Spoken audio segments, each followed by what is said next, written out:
Então, na ação penal 503.65.18.76, continuar o depoimento do senhor Paulo Roberto Dalmaso, ainda perguntas do juízo. O senhor teve contato com o senhor João Vacari? Tive, sim, senhor, 2 vezes, 2 oportunidades que eu encontrei num aeroporto. Fui falar com ele única e exclusivamente sobre um assunto de mercado offshore, que a gente estava brigando para entrar e que nunca conseguimos. Não conseguimos ganhar uma licitação e gastamos dinheiro, a empresa gastou muito dinheiro nisso. E eu fui conversar com ele pessoalmente para saber o seguinte: olha, a gente quer participar, como a gente deveria participar. E esta demanda de como, você vai me perguntar, como que o senhor falou com ele? Eu pedi uma ajuda política, no departamento, não é política, dentro da Andrade, para que tivesse uma conversa, falassem politicamente por que a gente não estava participando. E aí eu pedi ao Flávio Machado que ele visse por quê, o que eram as dificuldades e por que a gente não poderia. Ele falou: tá bom, eu vou ver para você. Um belo dia o Flávio ligou e falou: você pode encontrar uma pessoa que me designaram, que você pode falar com ela e contar o que você precisa, como fazer e tudo mais. Eu falei: posso. Aí ele pegou e falou assim: olha, você vai encontrar tal pessoa no dia tal. Aí encontrei rapidamente o Vacari no aeroporto de Congonhas. Aí falei para ele, ele falou: vou olhar e depois te retorno. Eu não o conhecia até aquele momento, foi uma conversa muito rápida. Aí na outra oportunidade que eu tive, que ele marcou também de me encontrar no aeroporto novamente, ele deu a resposta e falou o seguinte: não tem jeito, você já está tudo isso, já está designado. Eu falei: tá bom, mas está designado por quê? Não, porque já tem a forma que vai ser e tudo mais. Aí depois veio as licitações que a gente entendeu, né, que foram as licitações de replicantes e tudo mais, que já realmente várias empresas já foram as vencedoras e a gente não conseguiu nem na briga ganhar nenhuma obra. O senhor Renato Duque, o senhor conheceu? Sim, senhor, conheço o Renato Duque, sim, senhor. O senhor teve contatos com ele a respeito de pagamentos? Não, senhor. De propina nunca tive. E nunca fui nem, diferentemente do Paulo, ele nunca nem me cobrou. Uhum. Nem mencionou? Nem mencionou. Porque ele tinha, na verdade, tinha o agente dele lá, que era o Pedro Barusco, então foi passado isso, né, oficialmente pelo Antônio P. Falou assim: ó, quem cuida disso para dentro da engenharia, então eu falava única e exclusivamente tecnicamente da... Mas foi mencionado o senhor Renato Duque não. como beneficiário? Não, a engenharia, ele era o diretor de engenharia. Nunca falava o nome do Renato Duque. Sim, a engenharia, mas ele era o diretor de engenharia, então... O senhor mencionou o senhor Paulo Costa, o senhor Pedro Barusco, o senhor Maurício Guedes, mais algum executivo da Petrobras? O senhor teve conversas? Negativo. Não, senhor. E o senhor Otávio Andrade, que prestou depoimento aqui anteriormente, ele relatou um episódio em que ele foi procurado em 2008 sobre pagamento de valores de contribuições ao Partido dos Trabalhadores em torno de 1% do valor desses contratos, incluindo da Petrobras. O senhor teve conhecimento disso na época? Não, senhor. Eu entrei em 2010, não tive conhecimento. Sim, mas depois que o senhor entrou... Não tive, não. Independentemente desse processo... Toda a parte de doações políticas para partidos e tudo mais, a gente não era tratado, a gente não tinha... Quando chegava uma demanda política, o deputado tal me encontrou: olha, eu não trato disso, tem um departamento na companhia, que é institucional, que era ligado ao Flávio Machado, e que... se tem que tratar, se vocês têm relacionamento, trate diretamente com eles. Eu nunca tratei com partido político. Mas ele mencionou que essas contribuições eram baseadas em 1% do valor dos contratos, inclusive da sua área. Isso quando o senhor foi superintendente comercial da área, ou o senhor foi presidente da divisão de óleo e gás, isso não era de conhecimento? Não era, eu sabia que era pago 1% à engenharia e 1% a abastecimento. Nesse 1%, a gente também, foi dito a mim que a engenharia era ao PT e o abastecimento ao PP e PMDB. Então, era isso que eu sabia de informação, porque foi passado pela companhia. E quem lhe passou isso? Então, Elton Negrão e depois Antônio Pedro, quando eu fui saber de todas essas dívidas que a gente tinha com a engenharia no passado. Bom, por hora são essas questões do juízo, eu passo ao Ministério Público. 5 questões. Você em deputação? Defesa de Alberto Youssef. Sem repercussões. Defesa de Antônio Campelo. Sem Defesa de Armando Furlan. De Elton Negrão. Eu tenho perguntas em nome do Elton Negrão. E do Otávio, então, também, né, doutor? Também. Se for o caso. O senhor teve informação direta a partir do Elton ou dos outros executivos a respeito de como era a conduta do Elton Negrão em relação aos executivos da Petrobras, se ele participou dessas negociações de propina, se ele concordava com essa prática? Qual é o seu conhecimento? Sim. Nem o Elton e nem ninguém na companhia concordava com essa prática. O Elton, como eu, a gente era extremamente contra a prática. O Elton, muitas das vezes, a minha função foi entrar, inclusive para isso que eu expliquei, que era para melhorar o relacionamento que a Andrade estava, que era péssimo, que o Elton era uma personalidade, pela capacitação técnica dele, assim, ele não tinha muita paciência para tratar isso. Então, nós todos éramos contra. Então, a resposta ele era também contra essa, e não fechou, pelo que ele sempre me disse, nunca foi ele, como eu aqui antecipei. As cobranças eram a posteriori ao vencimento da licitação. Perfeitamente. Por isso que eu falo que é patético o clube, né? Alguma coisa que você tem um clube para depois pagar alguém sem saber se vai ter resultado ou nada. Na minha percepção era patético. E com o senhor Otávio Azevedo, algum contato a respeito dessa questão da Petrobras? Negativo. Todas as vezes, antes de eu ser presidente de Óleo e Gás, eu tive temporariamente uma função de vice-presidente da holding, né, na área de desenvolvimento e estratégia. Nesse momento eu tive muita vinculação ao Otávio, mas em nenhum momento foi tratado com o Otávio sobre Petrobras ou pagamento de propina. Obrigado, Excelência. Defesa de Fernando Soares. Flávio Machado. Sem perguntas. Lucélio Góes. Sem perguntas. Mário Góes. Excelência, eu só tenho um esclarecimento a perguntar para... Que é bom no microfone daí, doutor. Perfeito.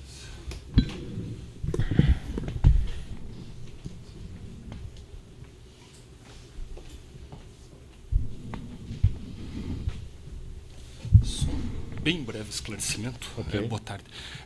Em relação ao Zacop, né? Você levou a informação a Leandro Aguiar ou efetuou alguma entrega de dinheiro? É só isso. Não efetuei nenhuma entrega de dinheiro e levei só, passei a informação. Passei a informação. Nunca paguei o senhor o Góes.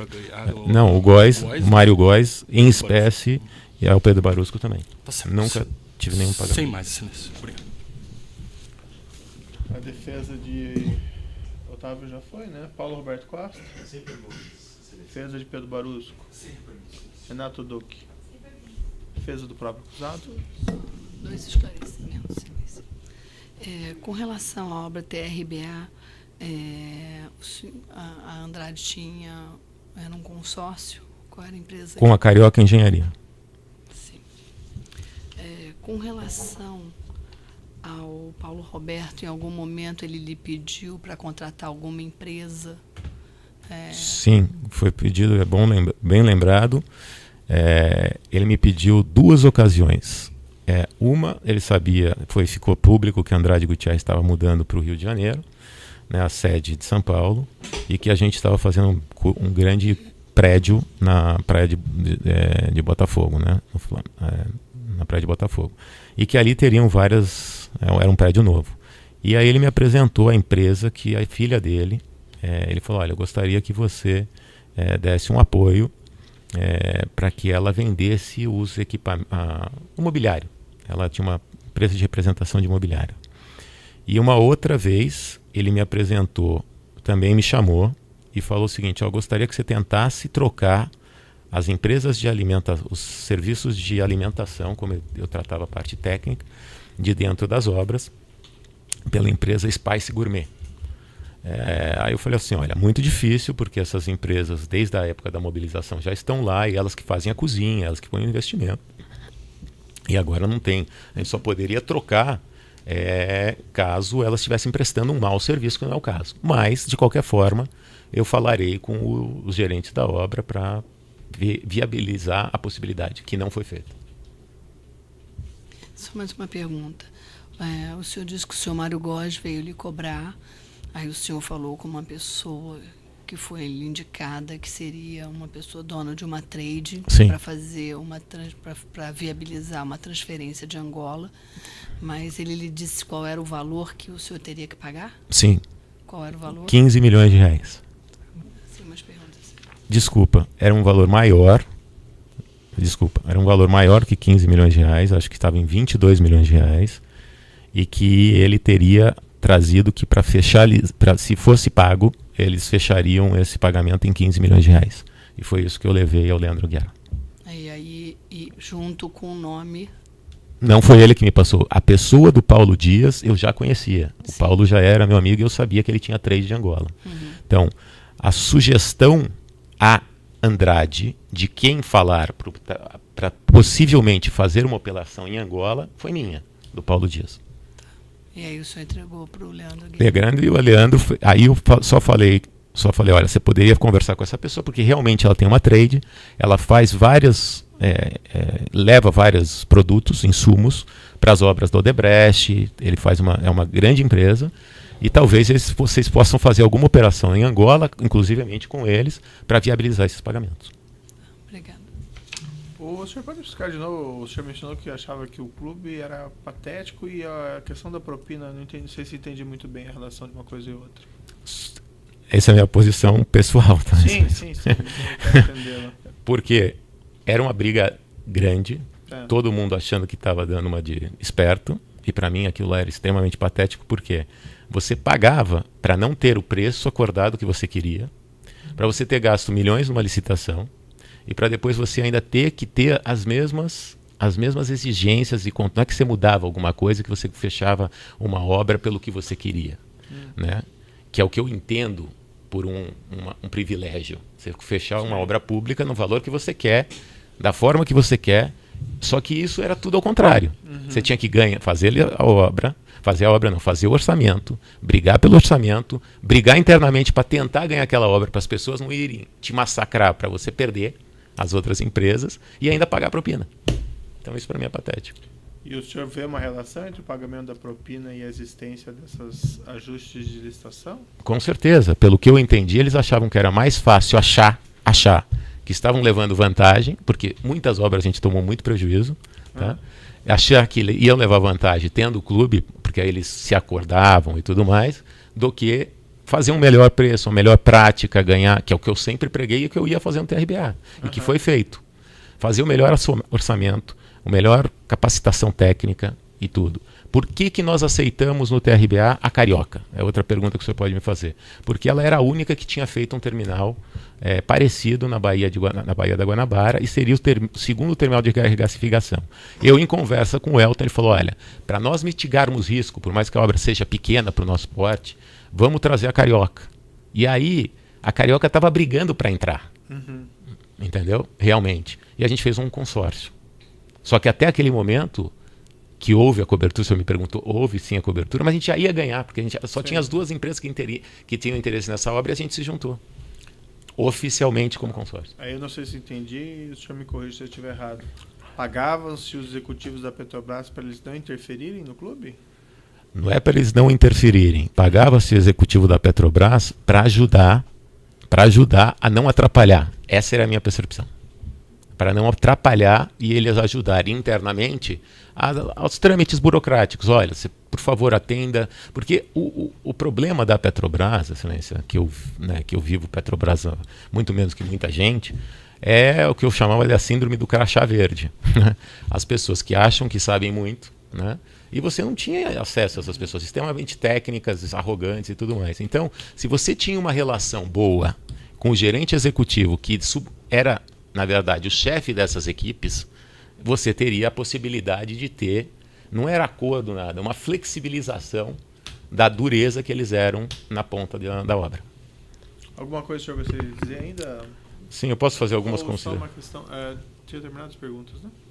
Não, já disse. Eu gostaria de fazer algumas ponderações de cunho pessoal, porque isso vai fazer bem para mim, Excelência. Durante quando eu estive preso, né, eu fui indagado pelo delegado se eu sabia quanto haviam apreendido dos meus recursos, né? E eu algemado também, não sabia, eu não entendi porque eu estava algemado dentro da sede da Polícia Federal, que eu sabia que o senhor tinha pedido para não ser algemado, de preferência. E ele pegou e me perguntou se eu sabia. Eu falei que não sabia. Ele falou assim: o senhor tem mais dinheiro que o Marcelo Odebrecht, né? Eu também não entendi aquela colocação, eu gostaria de deixar mencionado, porque isso virou público, e isso para mim hoje causa um constrangimento público, porque um jovem tem o dinheiro que eu tenho.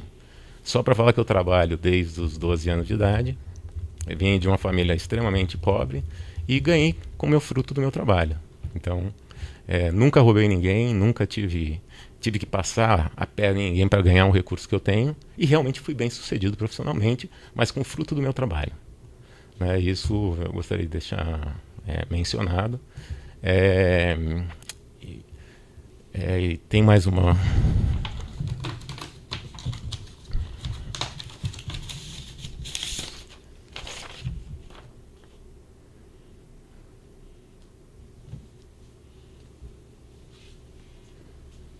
outra coisa, eu participei de um depoimento que a ex-presidente da Petrobras, que o senhor fez a ela, eu estava ao lado, e o senhor fez uma pergunta a ela dizendo se ela tinha conhecimento das agremiações políticas dentro da companhia quando ela estava lá, e a resposta dela foi que sim, mesmo quando ela era diretora de Gás e Energia, ela ouvia-se dizer sobre as agremiações políticas dentro da companhia. Então quero dizer a mesma coisa, como ela não está pagando o preço da conivência, eu acho que o que eu tenho que pagar à sociedade é o preço da minha conivência, por saber que existia posteriormente, mas eu nunca tive nenhum acerto de pagamento de propina anterior, e sim peguei o passado. Eu, como responsável da área naquele momento, tive que fazer este trabalho, que ao meu ver era extremamente ruim e desgastante para mim, né? Mas o senhor não entende que o senhor, vamos dizer, participando disso, ainda aqui de pagamento de acertos pretéritos, sim, sou culpado. Sim, é o que eu estou falando. Eu tenho que pagar pela minha cumplicidade e conivência. Mas o meu crime é esse. Eu não posso ser taxado como lavador de dinheiro, pagando propina para funcionário público. Eu não fiz isso. Eu sou conivente. Como ela também falou naquele momento que ela era conivente de saber que tinha as agremiações políticas. O senhor perguntou, mas o senhor sabia por quê? Ela falou assim, porque cada área era dominada por uma agremiação. Então, se existe uma agremiação, subentende-se que também ela sabia que existia. Concordam? Eu acho que, como eu subentendi que havia problema de pagamento de propina dentro da companhia. Então, só fiz esse paralelo para que eu possa me sentir com a minha alma um pouco melhor. Então tá bom, Sr. Paulo. Então eu declaro encerrado o depoimento. A outra coisa é para marcar meu tempo dentro da companhia, Excelência, que eu fiquei na companhia num curto período de tempo e eu não posso pagar pelo que eu não cometi do passado, que foram todos esses contratos até a minha entrada. Eu assumi em 2012 e saí em meio de 2013. Pode ter